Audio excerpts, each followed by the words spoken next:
Won't you try to join us today? Come on, Lily. Ask May to at least sit down with us today. Paper Words is really a story about nonverbal and alternative ways of communicating. I finally can talk. The concept for the script is based very loosely on something that happened to me when I first came to the US. I didn't speak English and I was going through culture shock. The teacher that I had in my new school didn't know what to do with someone who didn't speak English, and I didn't know what to do in my new environment. So basically, I stood in the corner and she left me alone. When I was doing my research, I was really surprised to find out how common my story was among immigrants. When I first read the script, Paper Words, I felt this real connection with May, the main character.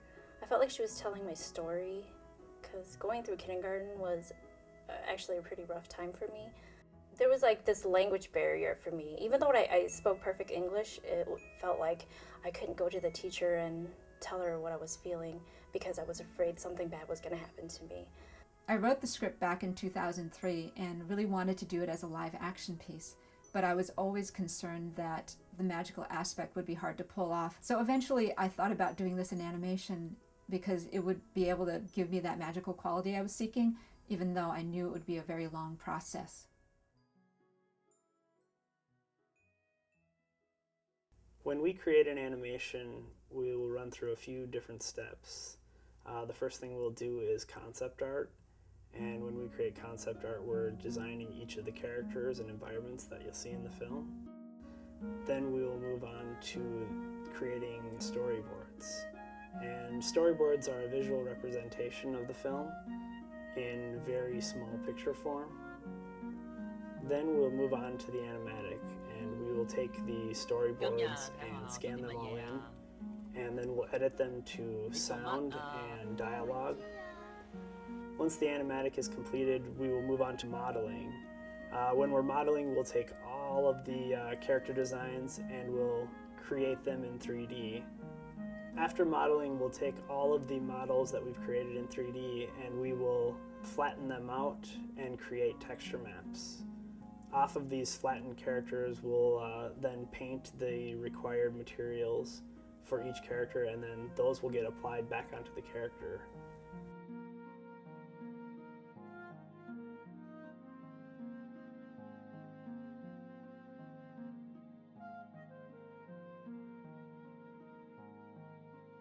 We will then move on to skinning.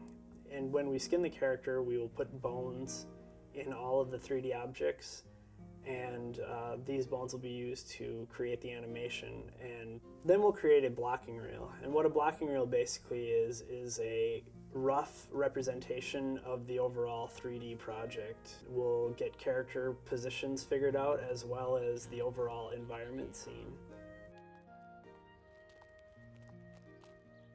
你做乜啊？我唔知啊。 Then we'll move on to the animation phase. In the animation phase, we do 2 passes. We'll do a rough animation pass, which is where we'll figure out the main character actions. And then we'll move on to a final animation pass. In the final animation pass, we define the characters more and we create secondary motions in the characters. Once all the rendered images are completed, we bring them together. Because they need to be separated out, we will composite them and layer them so that you get the final image.